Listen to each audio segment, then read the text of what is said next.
थोड़ी हो रही है यार, थोड़ा पीछे कर लो, थोड़ा सा कैमरा पीछे कर लो यार, थोड़ा थोड़ा हो रहा है थोड़ा।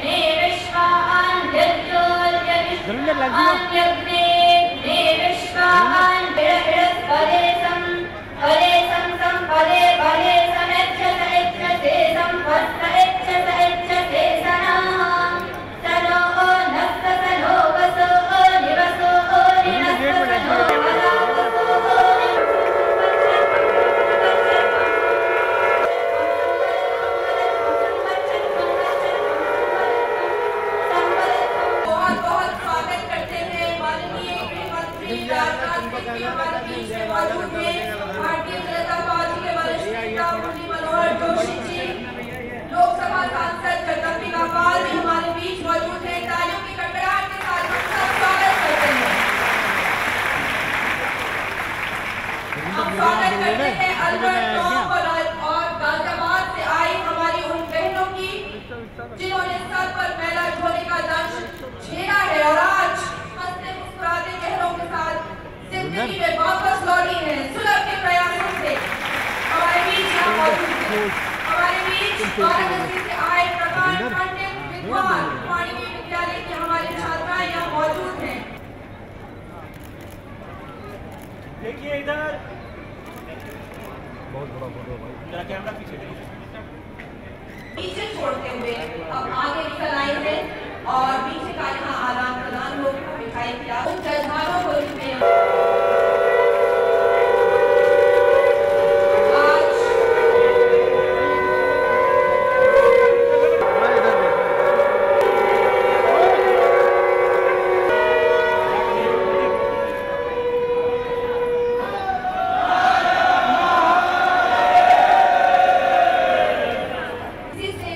दोस्ती में पीछे से बढ़िया कोई और तरीका हो नहीं सकता।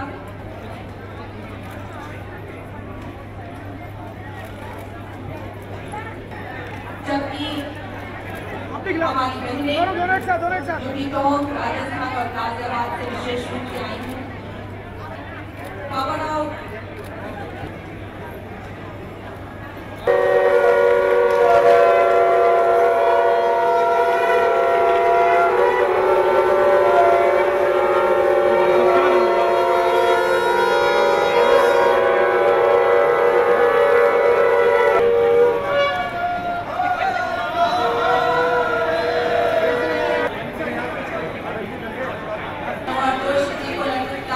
अभिवादन कर रहे हैं। अरे क्या कर रहे हो यार? तबला जहाँ कोई छोटा बड़ा ना हो, जहाँ कोई ये यार ये लड़की को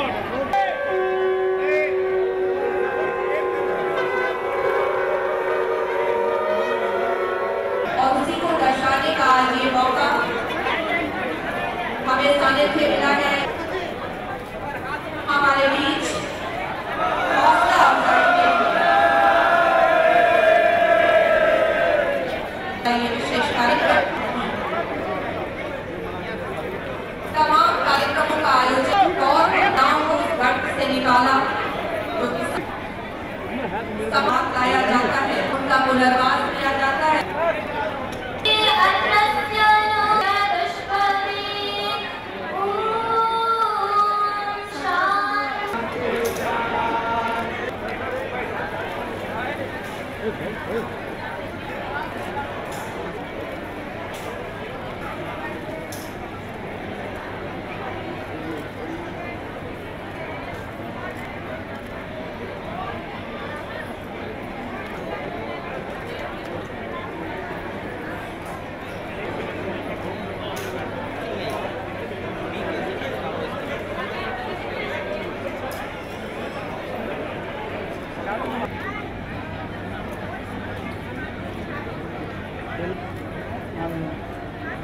I know, we know, you know.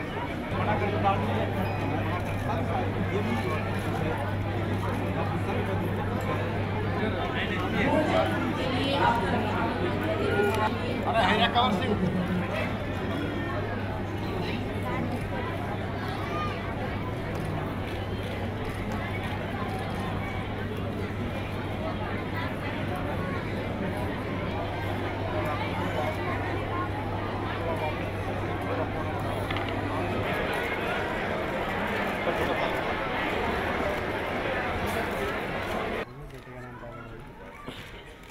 Ready, please. Look here, please. Ready, please. Thank you. विशेष अतिथियों का यहाँ आज वो यहाँ मौजूद है।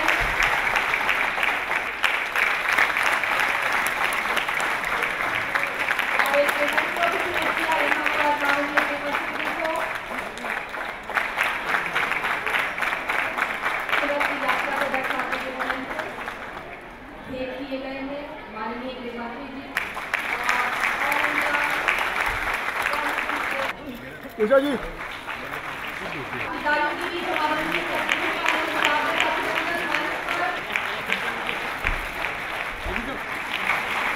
Yes, sir.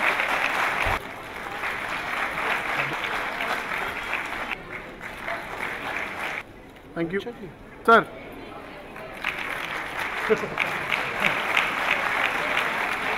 मैडम सामने इधर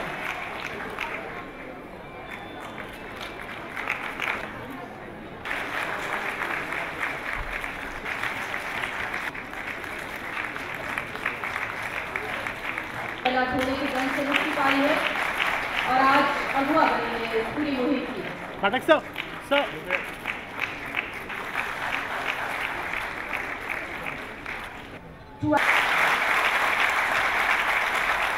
सबके जीवन में रोशनी आए, हर मन में जलना चाहिए। इसी लौ को आगे बढ़ाएंगे हम सब इस चीज का प्रण लेना जो कहीं अंधेरे में जी रहे हैं।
इन पुस्तकों का आज लोकार्पण करें। कास्ट इंडियन डॉक्टर विंदेश्वर पाठक की लिखित एक पुस्तक जाति रत्नों पर मैं अनुरोध करूंगी कि माननीय गृह मंत्री जी इस पुस्तक का आज यहाँ पर विमोचन करें, लोकार्पण करें।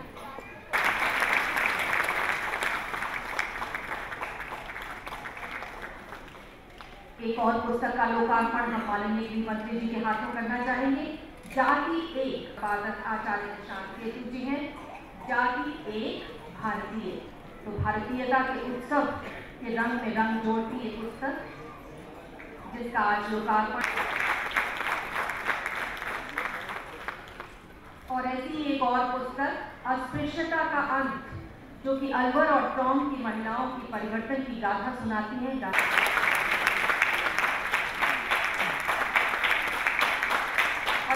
और दिल्ली के चार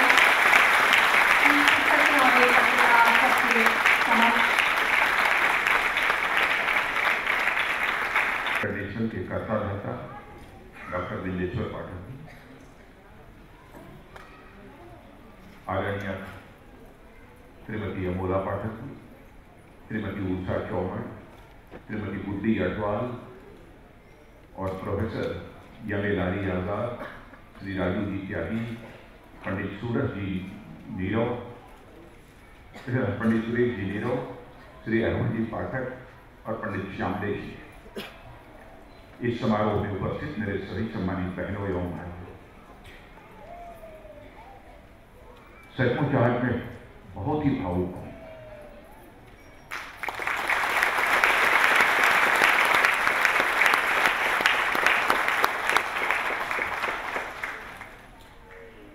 मौखिक रूप से तो मानवता की सेवा का संदेश सभी देते रहते हैं,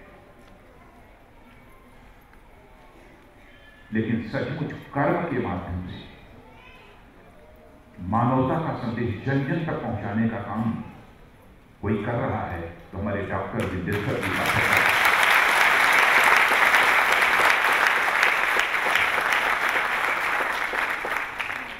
बाबा साहब भीमराव अम्बेडकर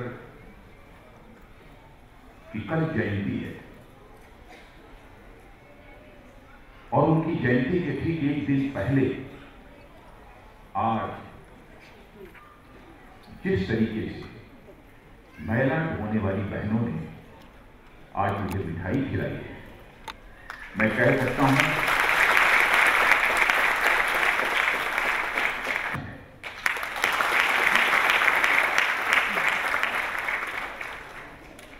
भारतीय मानवता के पन्नों को पलटकर भी कोई देखे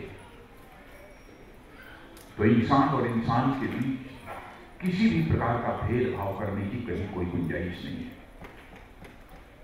और इस कार्यक्रम में मैं जानता हूं कि भारतीय वाङ्मय के ज्ञाता लोग भी बैठे हैं। क्या यह सच नहीं है कि हमारे देश के ऋषि और मनीषी कितने बड़े मन के हुआ करते थे, कितने बड़े मन के हुआ करते थे, कि उन्होंने ही हमें एक संदेश दिया है वेदों के माध्यम से, यद पिंडे तत् ब्रह्मांडे, जो पिंड में है वही ब्रह्मांड में है, जो जड़ में है, जो पिंड में है वही ब्रह्मांड में है, जो जड़ में है वही चेतन में है, जो सूक्ष्म में है वही विवर्त में है, जो छोटे में है वही बड़े में है, जो मेरे में है वही तेरे में है। यह संदेश हमारे देश के मुख्य हम भूल गए और यह संदेश इसलिए दिया था, यही ईश्वर की सेवा है, यही ईश्वर की आराधना है। और भारत ऐसे बड़े मन के लोगों का देश रहा है कि मेरे बहनों भाइयों, विश्व के किसी भी देश के इतिहास के पन्नों को पलटकर देखो तो मैं विश्वास के साथ कह सकता हूं, दावे के साथ कह सकता हूं, यदि किसी दुनिया के एक देश की धरती से हमारे ऋषियों ने, हमारे महर्षियों ने, मनीषियों ने यदि यह संदेश दिया है कि हम भारत की सीमा में रहने वाले लोगों को ही अपने परिवार का सदस्य नहीं मानते, केवल अपने परिवार के अथवा जिन लोगों के साथ हमारा ब्लड रिलेशन है उन्हें ही अपने परिवार का सदस्य नहीं मानते, बल्कि पूरे विश्व की धरा पर, चाहे कोई किसी जाति का हो, किसी पंथ का हो, किसी मजहब का हो, किसी धर्म का हो, हम सभी को अपने परिवार का सदस्य मानते हैं। यह मानते हैं वसुधैव कुटुंबकम, यानी द होल वर्ल्ड ये फैमिली, यह संदेश देने का काम एक संदेश की धरती से हो रहा है, तो भारत की धरती से। और मैं चाहता हूं यह बहुत पूर्व जन्मों का पुण्य था डॉक्टर बिंदेश्वर पाठक जी का, कि परमात्मा ने उन्हें इतने बड़े काम को करने के लिए प्रेरित किया है। मैं जानता हूं कि बहुत सारे लोगों को इस पर आपत्ति हो सकती है, लेकिन मुझे उसकी परवाह नहीं है।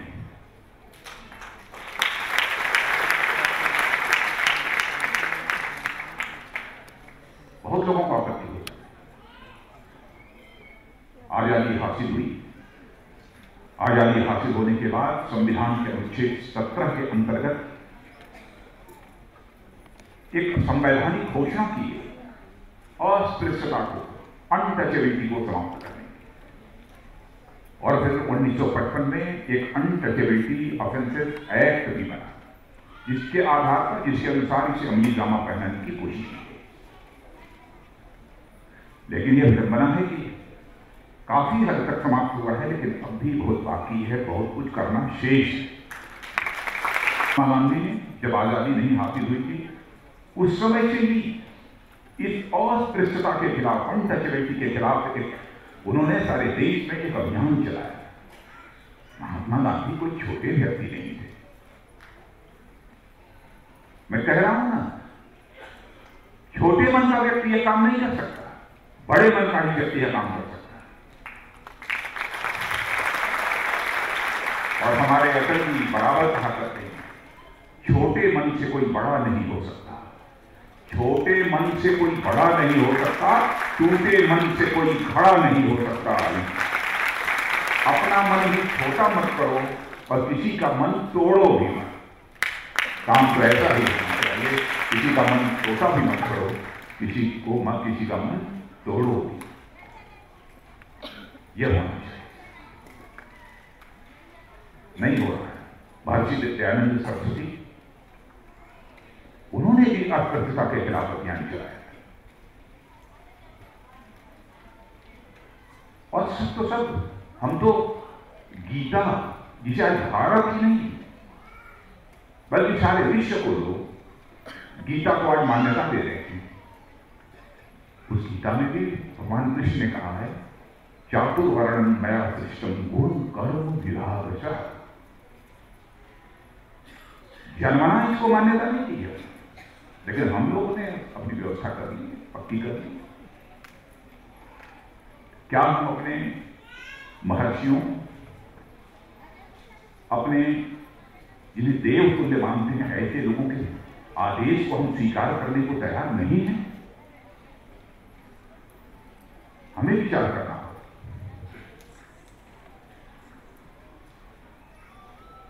और आपने देखा होगा कि हमारे प्रधानमंत्री श्री नरेंद्र भाई जी मोदी, उन्होंने भी स्वच्छता अभियान प्रारंभ किया। मैं चाहता हूं कि बहुत लोग ये मानते होंगे कि स्वच्छता अभियान बस केवल सफाई करने का अभियान है। मैं इस पर गंभीरतापूर्वक विचार कर रहा था तो मैं इस नतीजे पर पहुंचा कि स्वच्छता अभियान केवल स्वच्छता इस अभियान के साथ जोड़ने का भी केवल मिशन नहीं है, बल्कि यह अस्पृश्यता के खिलाफ भी एक निर्णायक जंग है।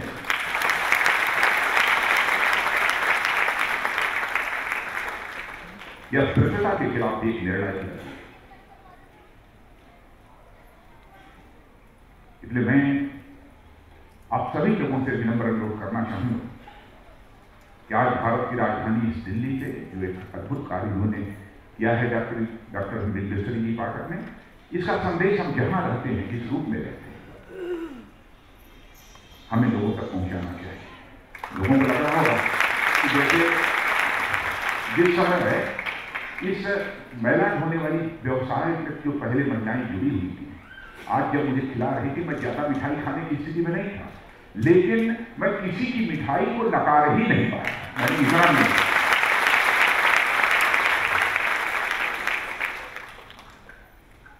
मैं इस हकीकत को जानता हूं कि हमारी बात को गले के नीचे उतार पाना किसी के लिए बहुत कठिन काम होगा। जिसके ऊपर दैवी कृपा होगी, ईश्वर की कृपा होगी, वही स्वीकार कर पाएगा इसे, और सभी स्वीकार नहीं कर, सभी स्वीकार नहीं कर।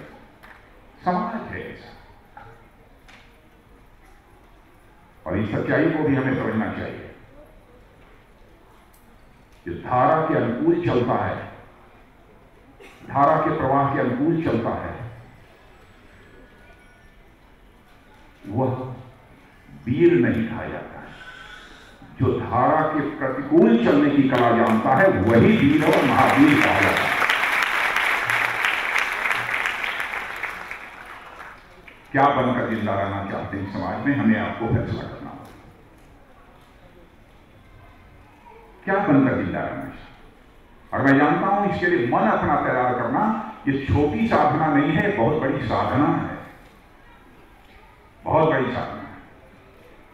क्या हम भूल जाते हैं संत रविदास वाराणसी की एक छोटी सी झोपड़ी में बैठे हुए थे। वो तो अनुसूचित वर्ग के थे, लेकिन संत थे। कुछ नहीं था झोपड़ी में, घास फूस की झोपड़ी बनी हुई। उससे प्रभावित होकर महाराज काशी नरेश उन्हें मालूम हुआ कि उनके पास एक भगवान राम की कोई प्रतिमा है, बड़ी सिद्ध प्रतिमा है। राजा हो अथवा महाराजा हो, सबकी यह इच्छा रहती है कि कोई सिद्ध प्रतिमा हो अथवा कोई सिद्ध वस्तु हो हमारे घर में आ जाए तो हम दिन दूना रात चौगुना बराबर बढ़ते रहेंगे और हमारे परिवार में सदैव खुशहाली रहे, सबकी इच्छा रहती है। संत रविदास से जब वह सिद्ध भगवान राम की प्रतिमा मांगने के लिए वह गए, तो संत रविदास ने वो कविता मुझे याद नहीं है, लेकिन यही कहा था, अरे राजा साहब आपके पास तो सब कुछ है, हमारे पास से केवल यही भगवान है, उसके अतिरिक्त क्या है, इसको तो रहने दीजिए। उन्होंने बहुत प्रलोभन दिया कि आपको हम इतना पैसा दे देंगे, इतना धन दे देंगे, यह कर देंगे, वह कर देंगे। अंत में काशी नरेश ने यह कहा कि आपकी पूरी झोपड़ी ही हम सोने से भर देंगे। फिर भी उन्होंने कहा कि राजा साहब क्षमा करिएगा, और खाली हाथ काशी नरेश को वहां से वापस जाना पड़ा था। ऐसा साधक होना चाहिए, ऐसे लोग नहीं। इसीलिए मैं कह रहा था, ऐसा नहीं है कि मैं इस विषय से संबंधित कार्यक्रम में विचार व्यक्त करने के लिए उपस्थित हुआ हूं, इसलिए मैं विचार व्यक्त कर रहा हूं। सामान्यतः मैं भले ही राजनीतिक क्षेत्र में काम करता हूं, ऐसी बातें नहीं करता हूं। यदि आपकी आलोचना भी मुझे करनी होगी तो मैं आलोचना डंके की चोट पर करता।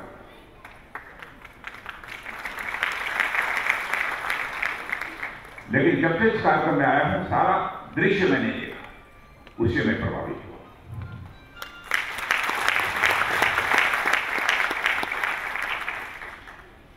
आजकल तो ताम झाम ये वो सब दिखाई देता है, उससे लोग प्रभावित हो रहे हैं। कितने लोगों ने जिंदगी समाज को बनाने में गुजारी है, अपना पूरा जीवन समर्पित कर दिया है, जिसे जानने वाले बात मुश्किल लोग होंगे। लेकिन जीवन में मोक्ष यदि प्राप्त होता है तो ऐसे लोगों को प्राप्त होता है। और हमारे लाड़ी साहब, हमारे हिंदू धर्म में यह माना जाता है कि मनुष्य के जीवन की जो सर्वोच्च, जिसे परम इच्छा बोलते हैं, वो यदि होती है मोक्ष प्राप्त करना। मोक्ष प्राप्त करना मतलब जीवन के सारे बंधनों से मुक्त हो जाना, सबसे इच्छा होती है, सबसे बड़ी इच्छा होती है। लेकिन मोक्ष किसको प्राप्त होगा? छोटे मन वाले को प्राप्त नहीं होगा। मोक्ष में व्यक्ति को परमानंद की प्राप्ति होती है। परमानंद, आनंद से भी अधिक परमानंद की प्राप्ति होती है मोक्ष प्राप्त करने वाले व्यक्ति को। और यह परमानंद, सबसे बड़ा आनंद, मोक्ष प्राप्त करने का आनंद, यह छोटे मन के व्यक्ति को प्राप्त नहीं हो सकता, यह केवल बड़े मन के व्यक्ति को प्राप्त हो सकता है। इसमें भी गणित लोग पढ़े हैं, मैथमेटिक्स पढ़ा किसी ने, यहाँ तो ये पढ़े होंगे, पढ़े हैं, काफी लगभग 50, 60, 70 लोग पढ़े हैं। मैं बता रहा हूं, मन को मान लो कि यह सर्किल है, वृत्त है, तो इस वृत्त की परिधि यानी सर्कमफेरेंस जितना बढ़ाते चले जाओगे, तुम्हारे सुख की मात्रा, आनंद की मात्रा, परमानंद की मात्रा बढ़ती चली जाएगी। मन रूपी वृत्त की परिधि यह सीधा समानुपाती होती है सुख की मात्रा के, आनंद की मात्रा के। इसे अंग्रेजी में कहना हो तो कह सकते हैं, the circumference of mann is directly proportional to the magnitude of sukh. अंग्रेजी में कह सकते हैं। और मैं समझता हूं इस कार्यक्रम में जिन लोगों ने भी शिरकत की है वो सभी सौभाग्यशाली। और पाठक जी, आपने हम लोगों का स्वागत किया है और यह काम अकेले आपने नहीं किया है, इसमें श्रीमती अमोल पाठक जी का बहुत बड़ा कॉन्ट्रीब्यूशन है। नहीं आपके सामने बिना पत्नी के योगदान के आप इतना बड़ा काम नहीं करते। और मैं अपने पंडित श्यामलेश जी को धन्यवाद देना चाहता हूं कि उन्होंने मुझे इस कार्यक्रम में आने के लिए दिया।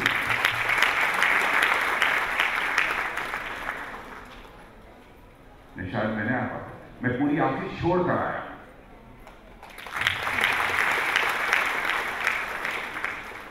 और इस कार्यक्रम में आकर मुझे बेहद खुशी हुई है और मैं समझता हूं कि आज के अवसर पर इससे ज्यादा कुछ कहने की कोई आवश्यकता नहीं है। आपने पाठक जी मेरा स्वागत किया है, मैं अपनी तरफ से और यहां बैठा हुआ पूरा समुदाय उसकी तरफ से खुद मैं आपका हार्दिक अभिनंदन करता हूं। आपका माननीय पंडित सुरेश नीरज जी से वो आए और सुलभ पुराण के कुछ श्लोकों का यहाँ पर वाचन करें। माननीय नीरज जी, आदेश हुआ है कि मैं सुलभ पुराण के श्लोकों का वाचन करूं, व्याख्या नहीं करूंगा क्योंकि माननीय गृह मंत्री जी का समय बहुत कम है। केवल एक बात जरूर ये कहना चाहूँगा कि पाठक जी ने एक सिंथेसिस किया है गांधी जी की विचारधारा और अम्बेडकर की विचारधारा को जोड़कर। वे स्वयं अपने आप में एक प्रयास व्यक्तित्व हैं और एक सुलभ पुराण की अवधारणा लेकर वे आए हैं। उसके कुछ श्लोकों का मैं वाचन कर देता हूँ। पुराण मार्ग भक्ते मध्यम सुलभस्य महामते एभ्या पृष्ठे नामास्य सर्वोत्तुंग भविष्यति ब्राह्मणो अस्य मुखमासीत रुद्रेशा सनातनी मानवा गर्भ सज्जाता सुलभस्य दृढ़मतम्। वेदों के अनुसार ब्रह्म के मुख से ब्राह्मण, भुजाओं से क्षत्रिय, जंघों से वैश्य एवं पैरों से शूद्र का जन्म हुआ। यह मान्यता पुरानी है, परंतु सुलभ का दृढ़ मत है कि सभी मानव अपनी अपनी मां के गर्भ से उत्पन्न हुए। सभी मानव बराबर हैं, इसलिए जाति के कारण अछूत नहीं हो सकते। पूजा विधि की विविधता के कारण मत, पंथ, धार्मिक विश्वास अलग अलग हो सकते। जन्म से कोई यहाँ पर ऊंच नीच नहीं है। भारत में उत्पन्न सभी की जाति भारतीय है। यह उद्घोष आज सुलभ के द्वारा किया जा रहा है। सभी साथ मिलकर स्नान, पूजा एवं भोजन करें। सभी मिलकर मित्र भाव से कहें, छुआछूत का कलंक आज सुलभ के द्वारा समाप्त किया जा रहा है। सुलभ के संस्थापक और प्रणेता डॉक्टर लिंगेश्वर पाठक जी को कि वो आए और हमें संबोधित करें। समय का अभाव है, हम लोग बैठे रहेंगे।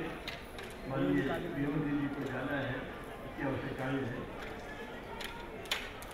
सिर्फ इतना ही कहना चाहते हैं, उनके लिए आए, आशीर्वाद दिया उन्होंने और उनके स्वभाव, व्यवहार नम्रता के बारे में बस 2 मिनट की कहानी कहकर समाप्त करेंगे। एक राजा था, वो गया शिकार करने के लिए, हिरन को पकड़ना चाहता था, हिरन दूर भाग गया। राजा जाते जाते थक गए, तो जो जंगल में जानवर को हकाता है उसको कहा कि देखो हिरन कहाँ चला गया। वो गया, दूर पर बैठा एक साधु, एक बूढ़ा आदमी था एक झोपड़ी में। तो उसने कहा अब इसको जो हम शब्द का प्रयोग कर रहे हैं ये सब प्रयोग किया हुआ है, मना नहीं कर रहे हैं, इसलिए सिर्फ उसके लिए ही छोड़ दिए गए इसको।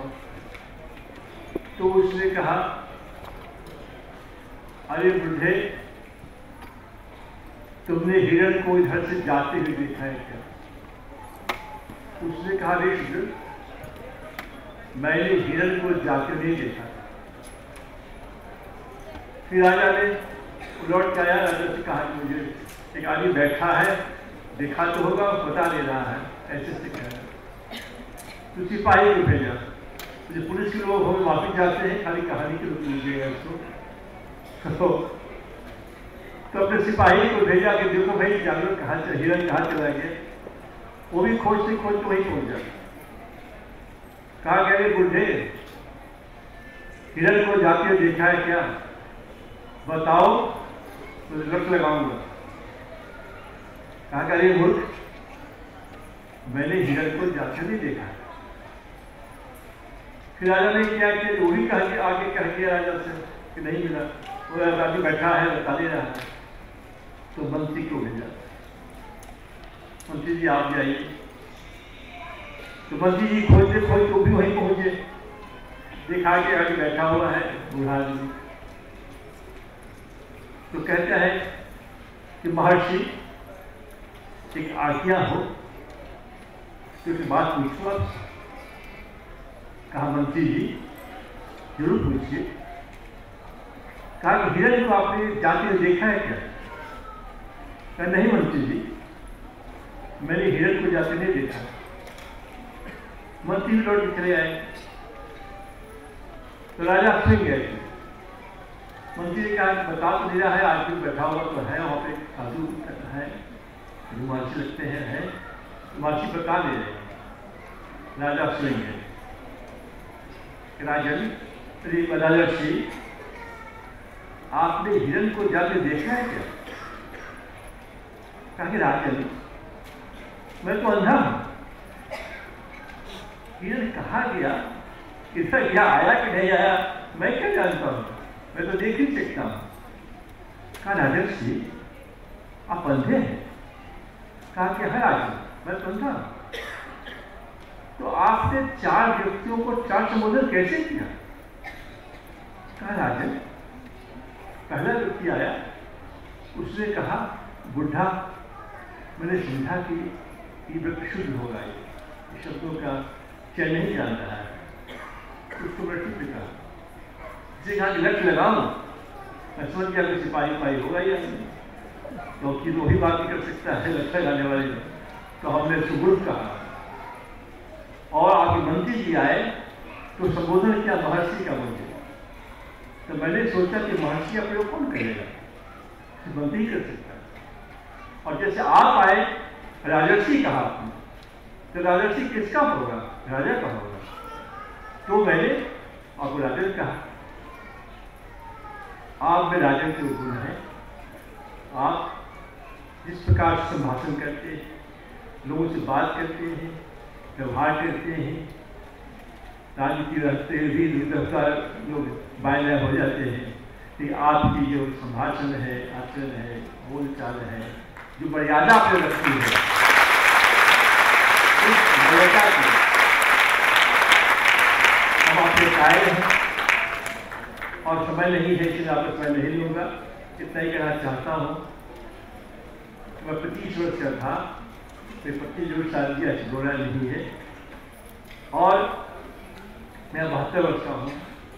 इस हॉल में शायद कुछ कम ही लोग 72 से ऊपर के होंगे। 40 रुपये के हमारा जीवन रह गया, दूसरा कोई काम किया नहीं हमने। मेरे फादर जो डॉक्टर थे, बड़े नाराज होते थे हम पर, क्या काम सब करते हैं आप। एक दिन इतना नाराज हुए कि कहा कि आपका चेहरा हम देखना नहीं चाहते। फादर इन लॉ ससुर कभी दमाद को नहीं कर सकता है कि हम चेहरा नहीं देखना चाहते। हम बिहार के हैं, हमारे यहाँ परंपरा है कि बड़ों से मुलाकातें नहीं होगी, चुपचाप निकल जाते हैं। उस दिन मैंने कहा उनसे कि देखिए ऐसा है, इतिहास का पन्ना उलटते हम चले,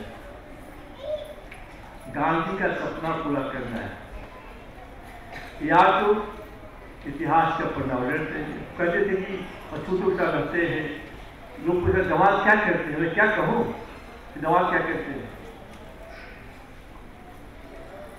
तो मैंने कहा कि इतिहास का पन्ना उलटते चला हूँ, या तो उलट दूंगा या खो जाऊंगा।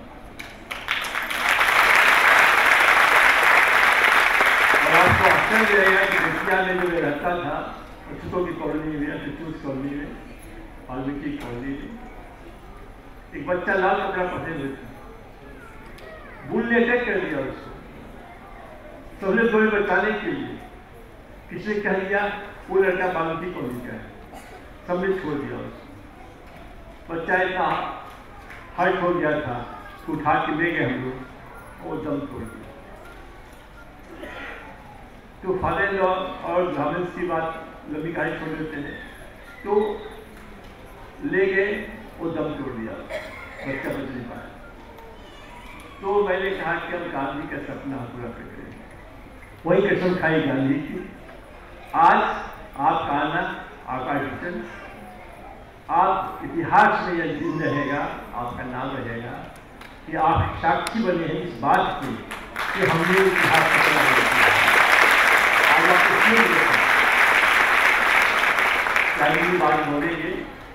जितने जज्बान यहाँ आए हैं, जिनके यहाँ ये मेडल ढोके, आज वो जज्बान आए हैं मुझे बताने के लिए कि हम साथ हैं, लड्डू खिलाए दूसरे को, एक साथ जाते हैं, बैठते हैं, बात करते हैं, उसी घर में पापड़ बेचते हैं, अचार बेचते हैं, और महिलाओं की गाल जो है उसको चमकाते हैं।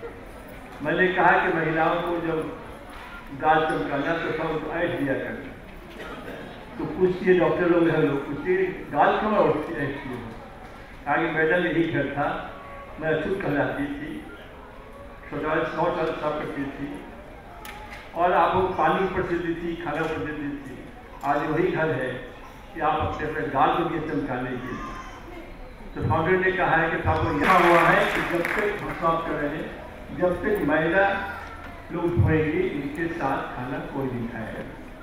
1934 में गांधी ने बुलाया, गांधी लिखा है वहाँ पर, Indians are ready to face the bullets of the Britishers but unable to eat with them. आज इतिहास का साक्ष्य बने इस बात के लिए कि अब वो साथ खा रहे हैं, एक दूसरे को मिल रहे हैं, प्रेम दे रहे हैं, गले से गले मिला रहे हैं। और अंत में कहना चाहते हैं कि सुलभ शौचालय का आविष्कार हम न किए होते, बहुत से संस्कार की चर्चा भी करेंगे, समझ नहीं आपसे तो आपको बताएंगे अलग से। तो ना महिला ढोने की प्रथा समाप्त होती, और ना ही माननीय प्रधानमंत्री जी ने जो आह्वान देश को किया है, ना ही खुले रूप में शौच का विधा समाप्त होती। इस कारण से ये जो महत्व है, सत्सैया के घोड़े और नावत के तीर देखन में छोटे लगे, भाव करे गंभीर। सुलभ शौचालय शब्द जो है इतना जागरूकता लिए हुए है, सुझाव लिए हुए है, हम अवसर दे देंगे। आप आए, बहुत ही अच्छा लगा, आप आशीर्वाद मिला हमको, और जितने लोग को आप आशीर्वाद दिया, सभी लोगों को आपके तरफ से हम ये बहुत बहुत शुक्रिया अदा करते हैं, धन्यवाद करते हैं।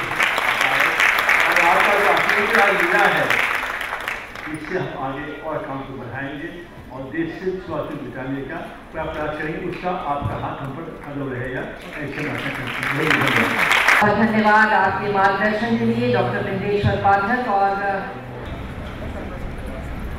आदरणीय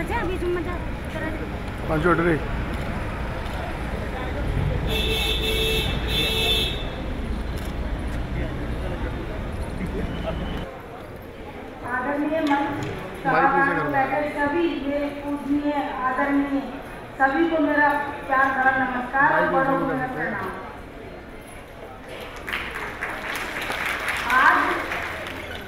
आज का दिन मैं कुछ कह नहीं सकती क्योंकि मेरे पास शब्द नहीं है बोलने के लिए, जो कि आज ऐसा काम हमारे जो फाउंडेशन ने करवाया है। हमको दूर छाया से हमारे से कोसों दूर भागते थे, आज उन्होंने हमारे हाथों से लड्डू खाए मिठाई खाई है। तो ये समझो जो 20 साल मैंने ढोया था ना, थोड़ी सी देर के लिए तो मैं भूल गई थी कि मैं कभी बाल समाज के थी, और आज वो 100 दिन 20 साल की बात एक दिन में एक सेकंड में भुला देना कोई मामूली बात नहीं है। आज का दिन बहुत खुशी का दिन है। सभी हमारे जो अलवर से आए, मंत्री जी आए थे, जो हमारे पंडित जी आए, उन्होंने सबने हमारे हाथ से लड्डू खाया। हम तो खैर खुश हैं, लेकिन ऊपर बैठे बैठे गांधी जी भी खुश हो रहे होंगे कि हाँ आज जो मेरा सपना पूरा हुआ है। तो गांधी जी वहाँ पे बैठे हैं, हम सोचते हमारे गांधी जी ने यहाँ सपना पूरा कर दिया हमारा। पहले क्या था कि मैं क्या बताऊँ आपको, ये 2 शब्द मैं आपको जाकर कहूँगी, ज़्यादा बोलने के लिए टाइम नहीं है।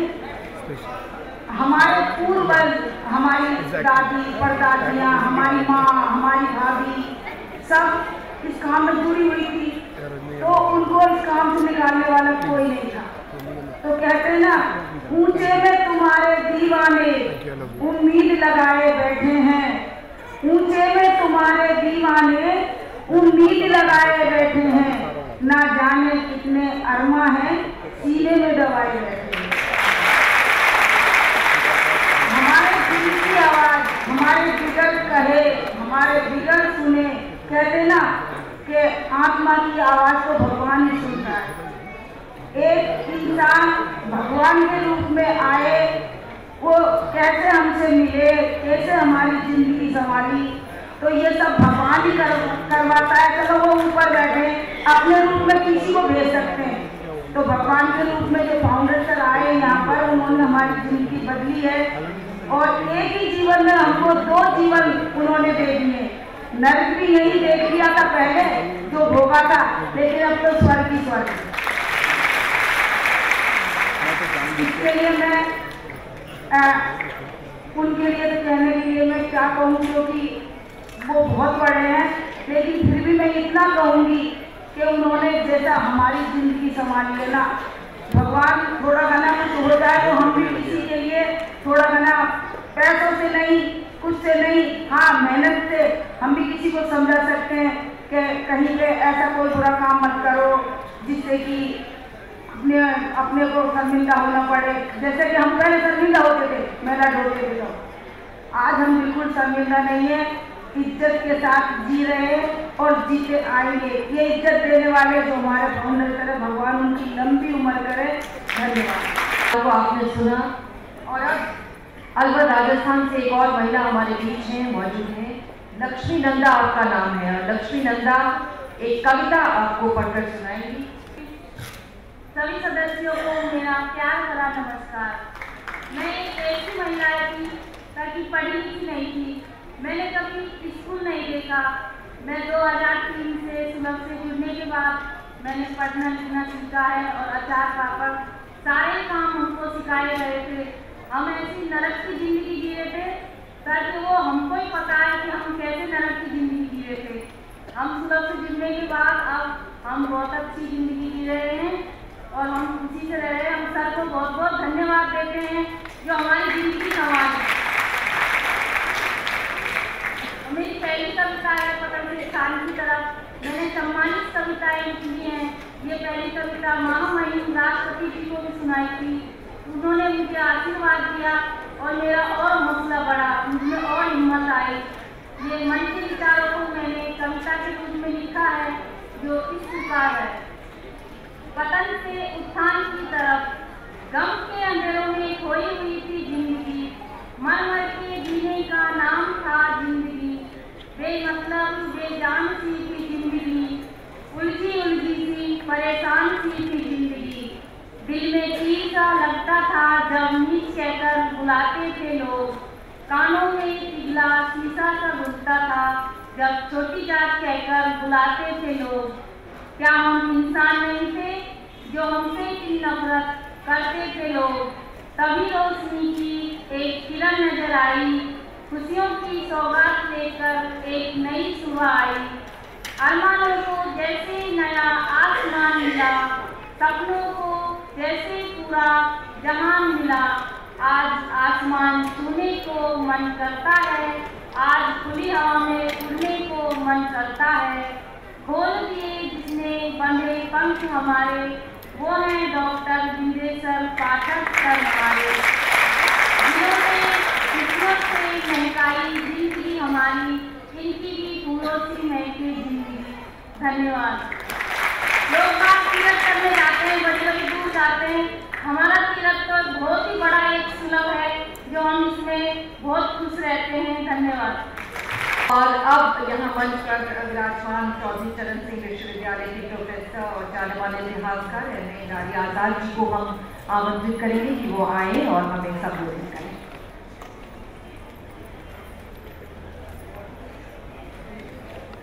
राज्य के भारत के गृह मंत्री श्री राजनाथ सिंह जी, 21वीं शताब्दी के मेरे शब्दों में आधुनिक गांधी डॉक्टर बिंदेश्वर पाठक,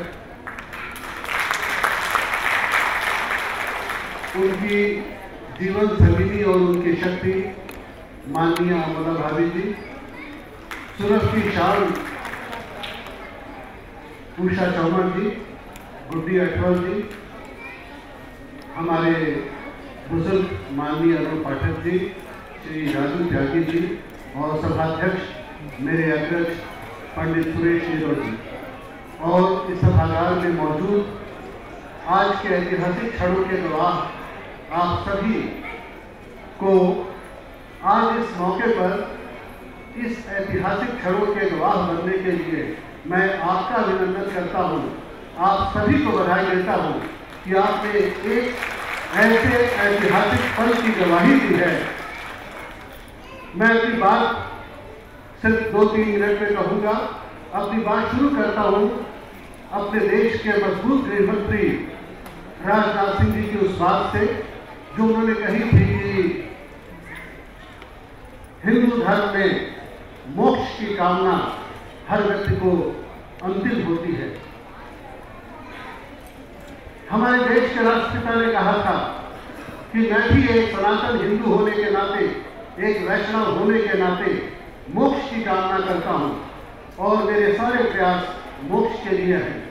लेकिन अगर मेरा दोबारा पुनर्जन्म हो तो मैं ईश्वर से अगर ये कह सका तो मांगूंगा कि मुझे अगला जन्म अछूत बनाना और मैं अछूत बनकर पैदा हूं। मेरे भाइयों बहनों और कल तक जो अछूत थे आज हमारे बीच में, जिन्होंने अपने हाथ से हमें खिलाया और हमने अपने हाथ से उन्हें खिलाया, ऐसे ऐतिहासिक पल के इस वर्तमान भारत के साथियों, मैं आपसे कहना चाहूँगा कि मोक्ष तो एक ऐसा शब्द है जो मरने के बाद ही प्राप्त होता है, लेकिन बौद्ध धर्म में जो सर्वोच्च कामना है उसे कहते हैं निर्वाण, और निर्वाण जीते जी ही प्राप्त किया जा सकता है। मोक्ष और निर्वाण में केवल यही अंतर है कि मोक्ष मरने के बाद मिलता है और निर्वाण जीते जी मिल सकता है। मैं आज इस एक इतिहास के विद्यार्थी के रूप में कहना चाहूंगा कि डॉक्टर बिंदेश्वर पाठक ने आज निर्वाण प्राप्त किया। एक इतिहास के विद्यार्थी में इतनी तमीज होती है कि वो फर्क कर सकता है कि कौन सी घटनाएं कल सिर्फ अखबार की खबर बनकर रह जाएगी और कौन सी इतिहास की धरोहर बनकर रह जाएगी। मैं कहना चाहूंगा कि आज जो कुछ भी आपने अपने आंख से देखा है, वो भारत के इतिहास में 2500 सालों में अगर मेरे जैसा कोई विद्यार्थी लिखेगा तो स्वर्णाक्षरों में ही अंकित करेगा इस घटना को। ठीक है, ये इतिहास की बहुत बड़ी आयरनी है कि जिस व्यक्ति को क्लास में बैठने से बाहर बैठ करके कक्षाएं पढ़नी पड़ी, उस व्यक्ति को जब एक काम सौंपा गया तो आप जानते हैं कि जो मैं कहने जा रहा हूं शायद आपने इसकी कल्पना न की हो, जिसको मजबूर किया गया बचपन में कि तू क्लास में बैठ कर नहीं पढ़ेगा, क्लास के बाहर से सुन करके पढ़ेगा, उस शख्स को इस विश्व के सबसे बड़े प्रजातंत्र का संविधान बनाने का काम सौंपा गया। डॉक्टर भीमराव अम्बेडकर को इतना बड़ा काम सौंपा गया। ये इतिहास की एक बहुत बड़ी विडंबना थी और इतिहास की एक बहुत बड़ी विडंबना थी कि जो व्यक्ति अछूत होने का पानी पीने के लिए, जिसके बड़ौदा में जब वो ऑफिसर था तो उसके सामने लोग पाइप उसके चपरासी ऐसे फेंक देते थे, हाथ में भी नहीं देते थे कि छूने से हम अछूत हो जाएंगे, पानी भी उनकी गिलास के ऊपर से डालते थे और उस व्यक्ति ने अस्पृश्यता की ताबूत में आखिरी कील गाड़ दिया। He was the person who knelt the death, he put the death knell in the coffin of untouchability। आज उस अनटचबिलिटी की बात जब हम करते हैं तो पूरे हिंदुस्तान में वो एक आर्टिकल 17 था, but it was a theory and now you are witnessing the greatest practice of doctor Bindeshwar Pathak, जो आज हमने देखा कि कैसे एक साथ बैठ करके हम गले मिल सकते हैं, कैसे खा सकते हैं और कैसे हम उन्हें अपना सकते हैं। कहना तो बहुत बड़ी बात है, लेकिन सारी पंडिताई वहां पर रखी रह जाती है जब इंसान को करना पड़ता है। ऐसे ब्राह्मण पर युगों युगों तक ब्राह्मण धर्म गर्व करेगा। मैं बधाई देना चाहता हूँ कि इतिहास निर्माता और इन चीजों में उन्होंने हम लोगों को भागीदार बनाया। हम भी धन्य हैं। मैं माननीय राजनाथ सिंह जी के इस वक्तव्य से पूरी तरह सहमत हूँ कि हम भी धन्य हैं कि इन क्षणों के हम भागीदार थे। इन शब्दों के बाद मैं अभी कुछ नहीं कहना चाहूंगा, लेकिन ये जो बहनों ने कहा है, इनके दिल का जो दर्द, इनकी आंखों से जो कभी बहा होगा, उस चीज को महसूस करने के लिए विंदेश्वर पाठक ने आरा में जाकर के खुद अपने हाथ से मैला और जिसे हम शौच कहते हैं उसे खोया। गांधी जी के आश्रम में आप सभी जानते हैं कि प्रतिदिन एक व्यक्ति का टर्न आता था कि उसे मैला साफ करना पड़ता था, और मैले और गंदगी से हम नफरत करते हैं और कहते हैं कि अछूत उठाएगा। अगर कुत्ता मर जाए तो कहते हैं कि अछूत आएगा ले जाएगा। अगर हमारे घर में कोई जानवर मर जाए, किसी तरह की घटना हो जाए, उस माँ को अछूत क्यों नहीं कहते हो जो अपने बच्चे का मैला साफ करती है? वो माँ क्या अछूत है जो अपने बच्चे की टट्टी साफ करती है। वो बेटी क्या अछूत है जो अपने बाप की, वो बहू क्या अछूत है जो अपने ससुर की सेवा कर रही है और उसके मैले को साफ कर रही है। वो नर्स क्या अछूत है जो एक मरीज की मैले को साफ कर रही है। इतनी बड़ी विडंबना में हम लोग जी रहे थे। मुझे गर्व है कि मैं ऐसे व्यक्ति का छोटा भाई हूँ और मैं अपने को धन्य समझता हूँ कि मैं उस युग में जी रहा हूँ जिस युग में डॉक्टर विंदेश्वर पाठक जैसे लोग हैं। मैं इन शब्दों के साथ अधिक नहीं कहूँगा, लेकिन ये जरूर कहना चाहूँगा कि उन्होंने आज जो ये मेमोरेबिलिया हमें भेंट किया है, ये इतिहास साक्षी है। इतिहास का विद्यार्थी होने के नाते मैं ये कहना चाहूँगा, इसका आधिकारिक विद्वान हूँ कि वास्तव में ये इतिहास की एक अभूतपूर्व घटना है। धन्यवाद। जय भारत। आजाद साहब, और आज जैसे किताब का विमोचन यहाँ पर हुआ, जाति एक भारतीय, ये किताब के बारे में मैं आपको बताना चाहूँगी कि ये सिर्फ 8-10 दिन का प्रयास था डॉक्टर विंदेश्वर पाठक का, जिन्होंने इन सब लेखकों को एकत्रित किया और इस पुस्तक को छपवाया और आज इसका लोकार्पण हुआ। इनके लेखक हमारे साथ यहाँ मौजूद हैं, मैं उनके नाम पढ़ना चाहूँगी। निशांत केतु जी, जिन्होंने इसका संपादन भी किया है, doctor Manibhushan Mishra, doctor Ram Sevak Shukla, doctor Baldev Vanshi, doctor Devendra Deepak, Pandit Suresh Neerav, professor N A Ladi Azad, doctor Puran Singh, professor P K Swami, Rakesh Pande, doctor Manan Chaturvedi, doctor Anil Dutt, Shweta Rakesh, doctor Manju Pande, professor Shashikant Pashine Shakir, doctor Ashok Bachulkar, Alpana Suhasini, doctor Kunwar Bechain, doctor Devendra Arya, E P Srivastava Rind, Pradeep Jain, Madhu Mishra, Surendra Sadhak, professor Sharad Narayan Khare, Prabha Sharma Bhargava, Naresh Shandilya, Jyoti Narayan, doctor Arun सागर, मोहन द्विवेदी, बबीता जैन, आदित्य श्रीवास्तव, पंडित नमन और राजेश राज। इन सबके लिए तालियां हम बजाएंगे। इन सब ने अपना योगदान इस पुस्तक में लेकर के दिया था। और अब अध्यक्षीय भाषण के लिए मैं निवेदन करना चाहूंगी जाने माने कवि, विचारक और वरिष्ठ पत्रकार जिनका सानिध्य हमें मिला, पंडित सुरेश नीरज जी को कि वो आए और अध्यक्षीय भाषण दें। आज के इस ऐतिहासिक पर्व पर मैं अपनी तरफ से तो क्या बोलूं, माननीय राजनाथ सिंह जी जब अपना वक्तव्य लेकर गए तो वो अपनी आंख पहुंच रहे थे।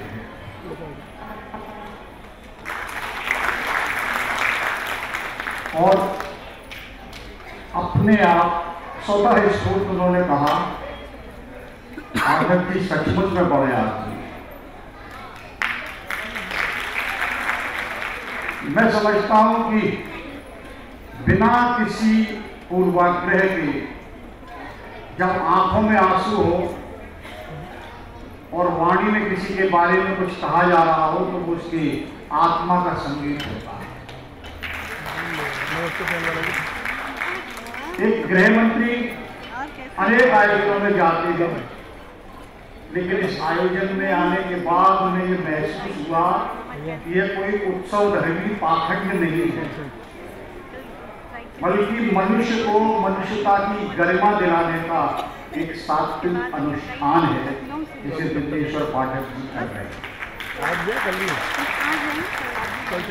मैं बिंदेश्वर पाठक जी के व्यक्तित्व पर मन है कि बहुत कुछ लिखूंगा, पूरी पुस्तक ही लिखूंगा, लेकिन अम्बेडकर जयंती के इस पावन पुण्य अवसर पर जब मैं महात्मा गांधी का भी स्मरण करता हूँ, अम्बेडकर जी का भी स्मरण करता हूँ, तो मुझे लगता है कि जो गंगा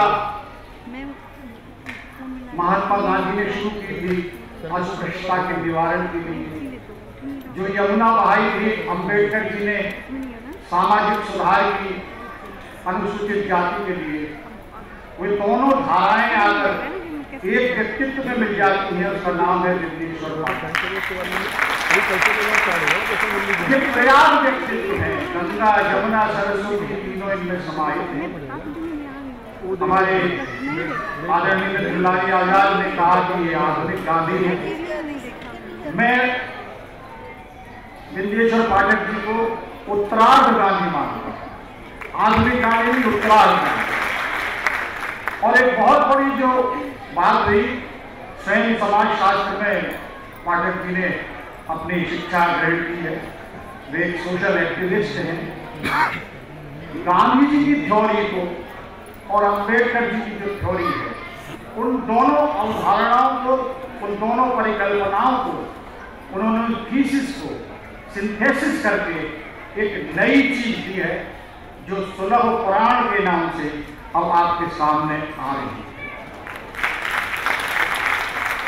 पुराण का अर्थ ही होता है जो कभी पूरा ना हो, जो अनंत है, जो अनवरत है, वो कभी पूरा नहीं होता, वो निरंतर चलता है, नित्य चलता है, वो इत्यम नहीं होता, वो नित्यलम होता है। तो उस गति को अनंत तक ले जाने के लिए उन्होंने सुलभ पुराण की एक नई अवधारणा दी है, जिसके अंतर्गत हम जो लोग पैदा होते हैं, हमारी जाति जिस भूगोल में हम पैदा होते हैं वही हमारी जाति है। अगर हम भारत में हैं तो हम भारतीय हैं, अगर हम यूरोप में हैं तो यूरोपियन हैं, अगर हम जर्मनी में हैं तो जर्मन हैं।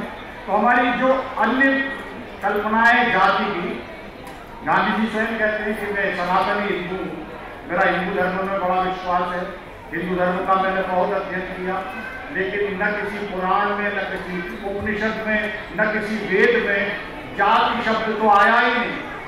जाति शब्द है ही नहीं। तो जब जाति शब्द आया नहीं तो ये अस्पृश्यता कहां से आ गई? मैं केवल एक ध्यान आदरणीय लिंगेश्वर पाठक जी का आकर्षित करना चाहूंगा कि जब हमारे यहाँ जाति थी नहीं और हमारे वेदों में और खास करके पाराशर संहिता में तो ये लिखा है कि मनुष्य खास करके भारतीय संस्कृति में शौच के लिए दिशा मैदान कहते हुए खेत में जाता था, गांव से बहुत दूर, और उसमें ये लिखा है कि गांव से अगर वो शौच के लिए जा रहा है तो 21 कदम चलेगा, सुबह चलेगा तो नैऋत्य दिशा में वो शौच करेगा, शाम को चलेगा तो उत्तर दिशा में करेगा। यानी जब खुले में शौच हो रहा है तो मल उठाने की ये परंपरा आई कब से? ये कुप्रथा का समावेश भारतीय संस्कृति में कब से हुआ और किन लोगों को ये काम किया गया? कहीं ऐसा तो नहीं है कि ये बहुत वीर बहादुर जाति थी जिसने आक्रामक शक्ति से, आक्रामक राजनीतिक सत्ता से संघर्ष किया, उसमें पराजित हो गए और उन्हें दंड देने के लिए उस आक्रामक सत्ता ने उनसे ये कार्य कराया। अगर ये मालूम पड़ जाए कि ये वे लोग हैं जो बहादुर कौम हैं और आज तक इतना दमन सहने के बाद भी वे हिंदू धर्म में ही रहे, हिंदू धर्म उन्होंने नहीं छोड़ा, तो ऐसे बहुत कीमती लोगों के सम्मान में मैं चाहूंगा कि आप ताली बजाएं। ये दलित नहीं है, ये तो निरंतर संघर्ष करते रहे और जो उनकी आस्था थी उसमें डटे रहे। ऐसे मौके भी आए जब ये कहा गया कि अगर हिंदू धर्म में आपका उत्पीड़न हो रहा है तो आप हिंदू धर्म छोड़ दीजिए, दूसरे धर्म में आ जाइए। इसके बाद भी वे नहीं गए। ये तो तय है जिनका हिंदू धर्म में विश्वास। पाठक जी ने यही काम किया कि जिस धर्म में है, जिस व्यवस्था में है, उस व्यवस्था से वे अलग न जाएं। अस्पृश्यता केवल नारा न बने, अस्पृश्यता के निवारण का एक संस्कार हमारे मन में आए। जो विचार गांधी जी ने किया, जो व्यवहार अम्बेडकर जी ने किया, पाठक जी ने उसे संस्कार बना दिया। वे स्वयं एक उदाहरण बनकर सामने आए। Example is better than perception. भाषण नहीं किया, वे स्वयं उदाहरण बन रहे। वे कह नहीं रहे कि अस्पृश्यता हटाओ, वे तैयार हैं कि मैं अस्पृश्यता हटा रहा हूं, आप मेरे साथ आइए। जो उन्होंने जो ये एक अभियान छेड़ा है, निश्चित रूप से ये अभियान गांधी जी के लिए उनके आलोचकों ने कहा था कि गांधी जी हरिजनों को करुणा की वस्तु समझते हैं। मैं कहता हूं कि अगर करुणा नहीं होगी तो दया नहीं होगी, दया नहीं होगी तो उसके प्रति आपके मन में कोई ऐसा भाव नहीं होगा कि आप उसे उसके उस परिवेश से निकाल दें। करुणा तो बहुत महत्वपूर्ण चीज है और करुणा को अगर कार्यान्वित कर दिया जाता है तो वो बहुत बड़ा अनुष्ठान हो जाता है, अभियान हो जाता है और उसका नाम फिर सुलभ हो जाता है। सुलभ अपने आप में मनुष्यता की गरिमा प्रदान करने की धर्मनिरपेक्ष प्रार्थना है। मैं कहता हूं कि पाठक जी ने अपने दृष्टि पावित्र से दलितों के जीवन में जो सुलभ जल का छिड़काव किया है और मंत्र से अक्षर डाले हैं, उससे उस वर्ग के लोगों का जीवन भी आनंद का एक महोत्सव बन गया है, जो कभी कल हमारे लिए निराशा का और शर्मिंदगी का विषय हुआ करता है। हमारी बहन उषा चौबड़ ने कहा, अटवाल ने कहा कि हमने पाठक जी ने ही ईश्वर देखा है, तो निश्चित रूप से मैं भी ये महसूस करता हूँ कि परमात्मा उनके व्यक्तित्व में प्रवाहित होता है। हम अगर पाठक जी को छू लेते हैं तो हमें लगता है कि हमने एक ऐसी दिव्य प्रतिभा को छू लिया जिसके प्रभा मंडल में अनेक मांगलिक ऊर्जाएं नृत्य करती हैं और ऐसी मांगलिक ऊर्जाएं जो अभिशप्त जीवन को आनंद का महोत्सव बनाने की सामर्थ्य रखती हैं। मैं पाठक जी को प्रणाम करता हूं और उनके पूरे अभियान को प्रणाम करता हूं और निश्चित रूप से उन्होंने एक इतिहास बना दिया, एक ऐसा इतिहास बना दिया जब राजनाथ सिंह जी के मुंह में हमारी बाल्मीकि बहनें मिठाई खिला रही थी, ऐसा लग रहा था जैसे रामायण का लौट आया है और सभी राम को देर खिला रहे। ये कार्य करके उन्होंने दिखाया है, असंभव कार्य करके दिखाया है वे सारे लोग जो केवल नारेबाजी करते हैं, वे सारे लोग जो केवल भाषण देते हैं, मैं कह सकता हूं कि परिवर्तन की संस्कृति के आधारों पर वो समृद्धि का, संपन्नता का सुहास नहीं हो सकते, घटना तो हो सकते हैं, इतिहास नहीं हो सकते। लेकिन पाठक जी इतिहास है और उन्होंने हम सारे लोगों को इसका साक्षी बनाकर इतिहास को स्वर्णिम पृष्ठ में दर्ज कर दिया, जहां दो धाराएं एक साथ मिल रही हैं, जिन्हें हम अभी तक अनुसूचित कहते थे, जिन्हें हम दलित कहते थे, वे सवर्ण लोगों के साथ मिलकर, एक साथ मिलकर उन तमाम सारी दीवारों को जो 500 और 5000 वर्षों से हम लोग हो रहे थे, उन्होंने विलीन कर दिया। ऐसे पारसमणि व्यक्तित्व हैं श्री पाठक जी, जिनके संपर्क में आने से लोहा भी सोना हो जाता है। मैं ऐसे व्यक्तित्व को प्रणाम करता हूँ और अपनी वाणी को विराम देता हूँ। और एक बहुत सुखद सूचना और ये कह दिया गया कि 7-8 दिन की ये पुस्तक, 2 पुस्तकें केवल 5 दिन के अभियान, पाठक जी ने कहा कि पुस्तक छपनी है, लोगों को जोड़ना है, सिर्फ 5 दिन में 2 पुस्तकें आई। पाठक जी तो हैं ही, इनकी पूरी टीम इस बात के लिए धन्यवाद की पात्र है कि जो पाठक जी ने सोचा कुछ इन्होंने करके दिखा दिया। और दूसरी सूचना ये कि आज जो आयोजन ये शुरू हो रहा है, ये सुलभ पुराण का आयोजन है और अब ये 3 दिन तक लगातार चलेगा। कल भी आयोजन होगा, परसों भी आयोजन होगा। कल हम अपने सारे लोगों के बीच कविताओं का एक क्षण रखेंगे, पूरा दिन कविताओं के साथ जिएंगे।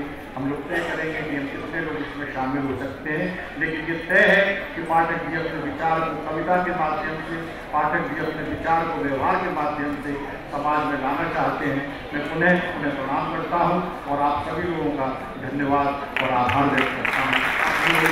मुझे आपने बोलने का मौका दिया।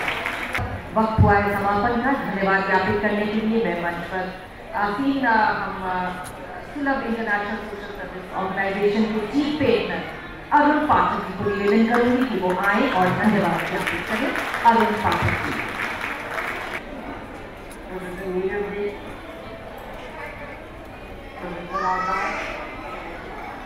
हमने कहा और जो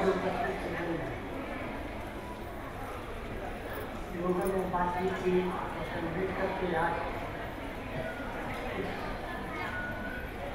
ऑनर करने के लिए आज जब कॉन्स्टिट्यूशन असेंबली में इन्होंने अपना डिबेट का अंत का जो समय अब किया, वो इन शब्दों में किया।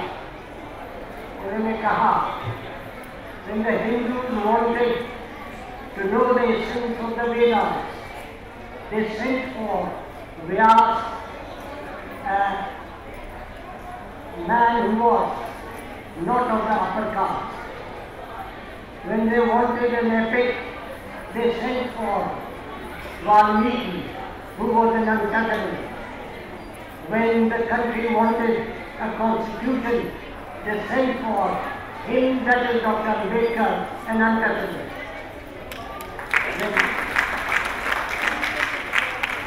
When we wanted inspiration to hold this function, we invited Sri Rajnath Singh, the Home Minister, and I thank him for being gracious enough to be here on our case.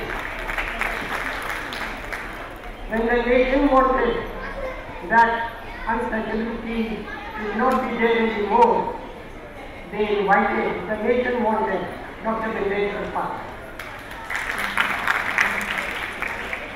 लेकिन एक बात मैं कहना चाहूँगा, श्रीमती अटवाल ने कहा कि गांधी जी ऊपर जरूर खुश हो रहे होंगे कि हम लोग इस तरह से अंतर्राष्ट्रीय के साथ गाने का काम कर रहे हैं, लेकिन मुझे यकीन है कि अगर वो यहाँ पर आते तो काफ़ी क्रोधित होते डॉक्टर पाठक से।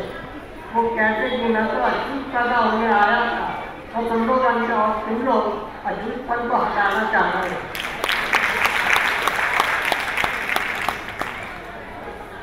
डॉक्टर पाठक ने आज जो काम किए हैं उनके बारे में आप लोगों ने सुना। आप सब लोग यहाँ पर आए, इसके लिए मैं आप सबको धन्यवाद देना चाहता हूँ। ये फंक्शन चल रहा था पिछले 2 घंटे से, मैं आपको धन्यवाद देता हूँ कि आपने मुझे 2 मिनट दिया सुनने के। और अब आप सबसे निवेदन करूंगी, आप सब अपने अपने स्थानों पर खड़े हो जाएं राष्ट्रगान के लिए।